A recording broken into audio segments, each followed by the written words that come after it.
Olá, tudo bem? Eu sou a professora Fabiola Zapiello, sou a sua professora de Libras e tô aqui para descomplicar de vez a Libras para você, a Libras na sua vida. Venho aqui trazer vários conteúdos importantes para você sobre a língua de sinais e para que você saiba, para que você receba notificações sobre esses vídeos, ativa o sininho, dá um clique aí para curtir esse vídeo e compartilha com outras pessoas também. Vamos lá? Então, nós estamos aqui hoje para falar sobre a fonologia da língua de sinais. Você já deve ter ouvido falar sobre fonologia das línguas orais, né? Sobre os fonemas das línguas orais. E hoje nós estamos aqui para falar dos fonemas das línguas de sinais. Nas línguas orais, nós temos as unidades mínimas das palavras, aqueles pedacinhos de sons que vão formando as palavras. Na língua de sinais, nós não temos pedacinhos de sons, mas nós temos os pedacinhos dos sinais que vão formar os sinais que a gente vai falar, certo? Então, vamos lá. Os fonemas, né, dentro do estudo da fonologia da língua de sinais, nós temos os parâmetros linguísticos. Os parâmetros linguísticos são esses fonemas, são esses pedacinhos, as unidades mínimas dos sinais, tá? Então, dentro dessa fonologia, né, os parâmetros da língua de sinais, nós temos a configuração de mão, o ponto de articulação ou locação, o movimento, a orientação da palma da mão e também as expressões faciais e corporais. Aí a gente vai conversar um pouquinho sobre cada um deles, certo? Os parâmetros, as configurações de mão, ela é aquele desenho que a mão forma na hora de sinalizar. Dentro desses parâmetros nós temos todo o alfabeto, né? Aquele alfabeto manual A, B, C, D, E, também os números e algumas outras variações desse alfabeto. Por exemplo, essa é a letra A, é uma configuração de mão, mas nós também temos essa configuração de mão, por exemplo, para fazer o sinal de avaliação, né? Então, tem várias configurações de mão, certo? Cada uma delas vem com um número, onde a gente pode dizer assim, configuração de mão, número tal, né? Então, o que nós temos que pensar é que para fazer um sinal, né, um sinal pode ser feito apenas com uma mão, uma configuração de mão, pode ser feito com as duas mãos, usando a mesma configuração de mão em cada uma, e também pode ser feito com as duas mãos, usando configurações de mão diferentes. Vamos dar um exemplo? Com uma mão só, eu posso fazer, com a configuração de mão em L, o sinal de água. Uma mão só, certo? Agora, ainda com a configuração de mão em L, eu posso usar as duas mãos com a mesma configuração de mão, olha só. As duas mãos estão com a letra L. Posso fazer esse movimento aqui e é o sinal de televisão.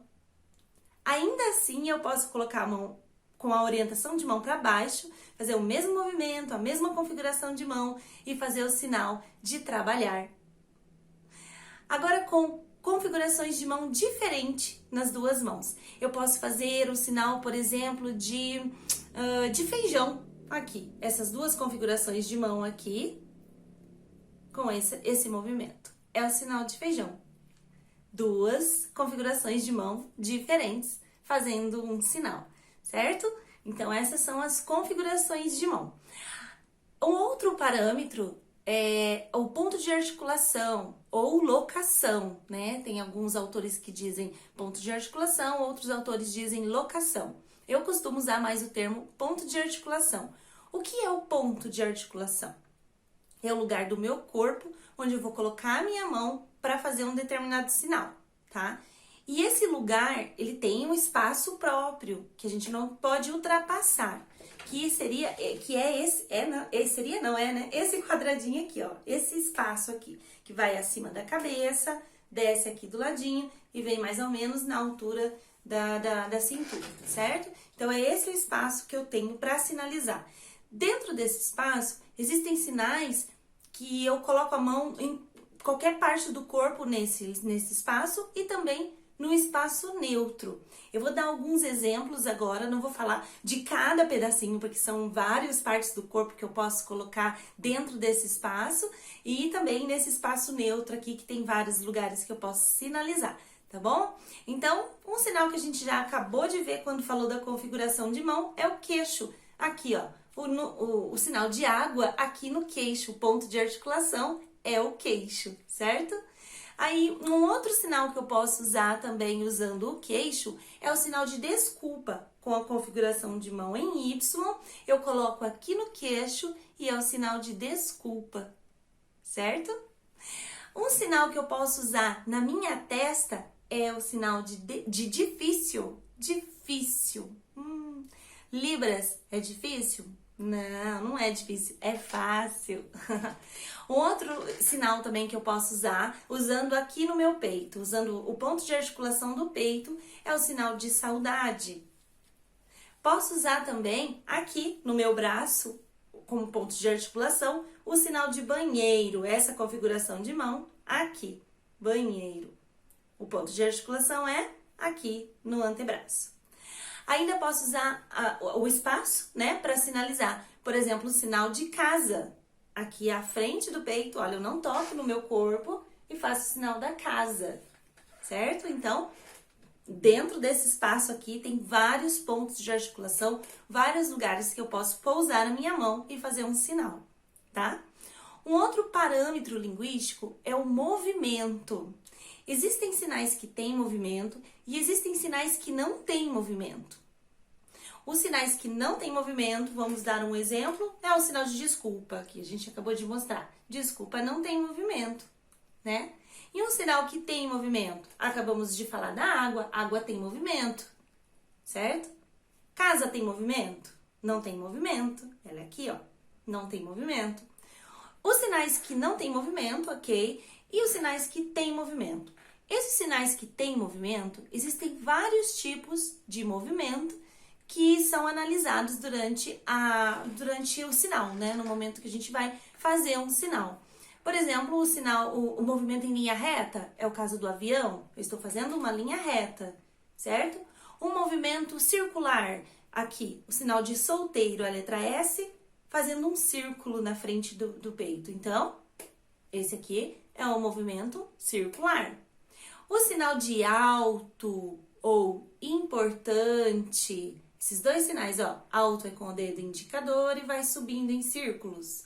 E o importante é o dedo, o mindinho, subindo em círculos também. É o mesmo movimento, o mesmo ponto de articulação, com configurações de mão diferentes, tá? Então, esse movimento aqui é um movimento helicoidal. Eu tô fazendo uma hélice aqui, né? Olha só, tô fazendo essa voltinha, tanto com sinal de alto quanto sinal de importante.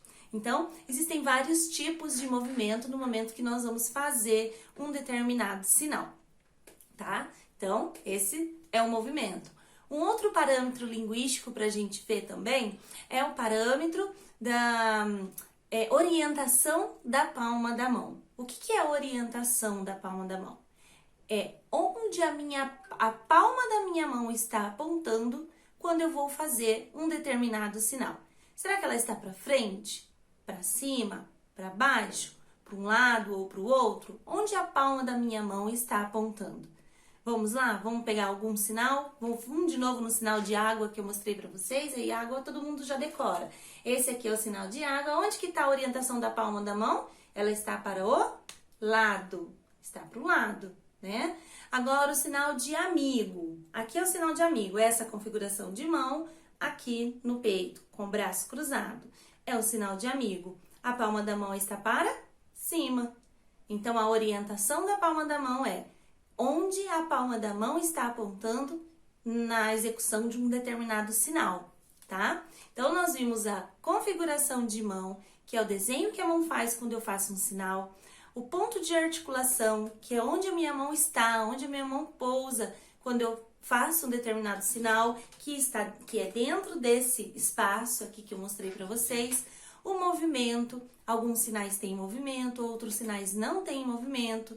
E esses sinais que têm movimento, existem termos específicos para cada um desses movimentos. A orientação da palma da mão, que é onde a palma da minha mão está apontando na execução de um sinal. Para frente, para trás, para cima, para baixo, para um lado, para o outro, certo? E o último parâmetro que nós vamos falar, eu tenho certeza que muita gente conhece, muita gente já ouviu falar, e muita gente que estuda Libras leva puxão de orelha por causa desse parâmetro linguístico, que são as expressões faciais e corporais. As expressões. Isso é muito importante no momento que a gente estiver sinalizando, porque a ausência ou a mudança de uma expressão facial ou expressão corporal pode mudar o significado daquilo que eu quero dizer, certo? Então, as expressões faciais e corporais, elas podem ter são classificadas em duas, né? As afetivas e as gramaticais. As expressões afetivas são aquelas que nós já usamos no dia a dia, sendo surdo ou não. Ouvintes também utilizam. São expressões que em qualquer lugar do mundo todo mundo vai conhecer. Por exemplo, feliz, triste, bravo. São expressões afetivas, aquelas que demonstram, que expressam o nosso sentimento, como está a nossa emoção naquele momento. Isso é muito importante durante a sinalização. Nós não podemos deixar de fazer essas expressões. Alguns sinais já vêm com essas expressões, já precisam dessas expressões, não tem nem como mudar, né? Por exemplo, o sinal de triste. É claro que eu não vou fazer o sinal de triste com a expressão afetiva de feliz, né? Eu vou fazer sim, não faz sentido. Eu vou fazer a minha expressão de tristeza, certo? Então, as expressões afetivas são essas que nós já usamos no dia a dia, nós já estamos naturalizados, acostumados a usar e não podemos ter vergonha. Muitas vezes acontece de ter vergonha na hora da sinalização, mas não precisa ter vergonha. É muito comum, é natural e nós fazemos a todo momento. Se você parar para pensar agora, enquanto você está assistindo o vídeo, você está fazendo algum tipo de expressão, certo? É natural, não tenha medo de usar. O outro tipo de expressão facial e corporal são as expressões gramaticais, aquelas que vêm acompanhada da sentença que eu vou usar. Se é uma sentença afirmativa, interrogativa, exclamativa ou negativa. Se ela é afirmativa, a minha expressão é neutra.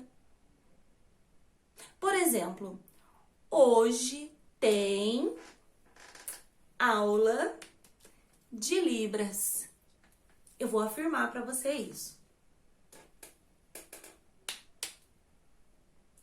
Eu não fiz nenhum tipo de expressão.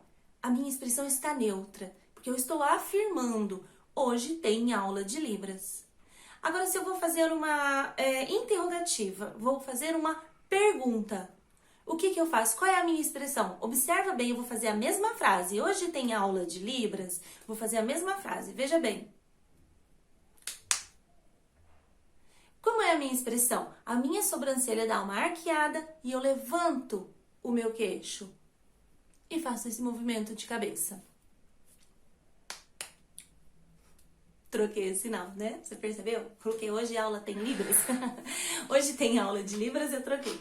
Mas é isso. A expressão, essa expressão da frase interrogativa precisa ter essa expressão, precisa ser dessa forma. Não tem como eu fazer uma pergunta, por exemplo, assim. Não. Eu preciso usar essa expressão durante toda a minha frase, para que você já saiba que é uma pergunta. Pensa bem na oralidade. Como você faz uma pergunta? Se você for perguntar, hoje tem aula de Libras? Você pergunta assim, ó. Hoje tem aula de Libras?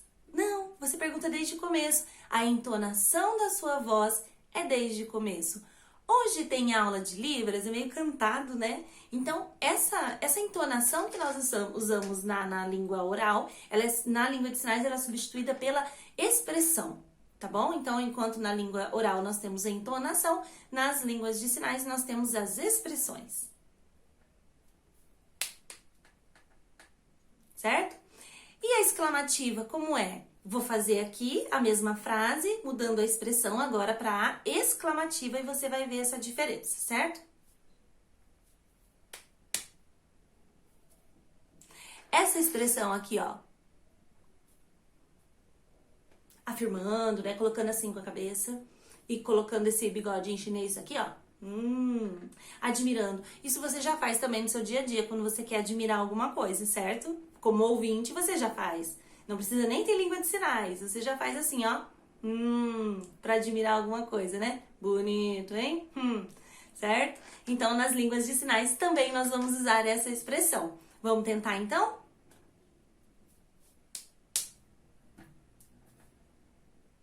Também durante toda a frase. Eu não vou fazer assim só lá no final. É durante toda a frase que você vai observar que eu tô fazendo uma exclamação, que eu estou exclamando, que eu estou admirando algo, tá?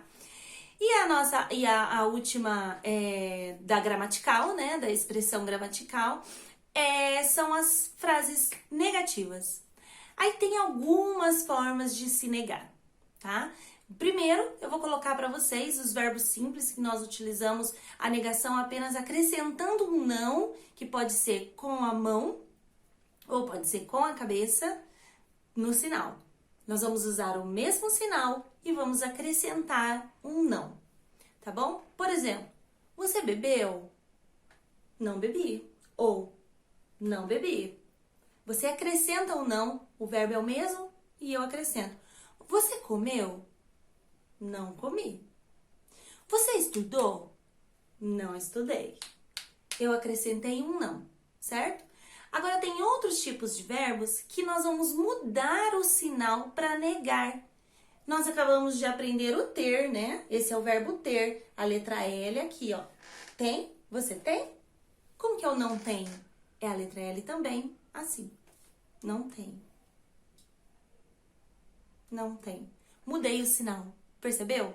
Não é tem, não. Não, isso tá errado. É tenho, não tenho. Quer? Não quero. Sabe? Não sei. Olha o não sei. A configuração de mão. Não sei. Outro também. Gosta? Não gosto. Gosta? Não gosto. Não gosto. Certo? Então, essa é a negativa aí que a gente dá as duas formas de fazer uma negação na frase, tá bom?